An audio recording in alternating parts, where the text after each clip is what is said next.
মাটির হাঁড়িতে আমি রান্না করতেছি, কোনো ফাটে নাই, কিন্তু এবং সুন্দর।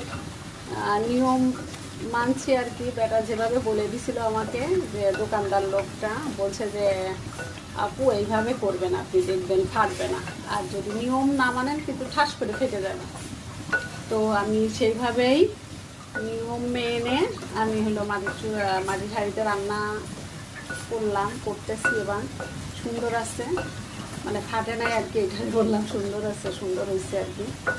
আমার তো ভয়ই লাগতেছিল যে কি হয় না হয়, কিন্তু ঠিক আছে, কোনো সমস্যা করে নাই, মানে সুন্দর, ভালো লাগতেছে আমার কাছে খুবই। মাটির হাঁড়িতে রান্নার মতো একটা আনন্দই আলাদা। সবসময় একই হাঁড়িতে রান্না করে, আজকে মাটির হাঁড়িতে রান্না করতেছে, এই জন্য একটা আনন্দ লাগতেছে।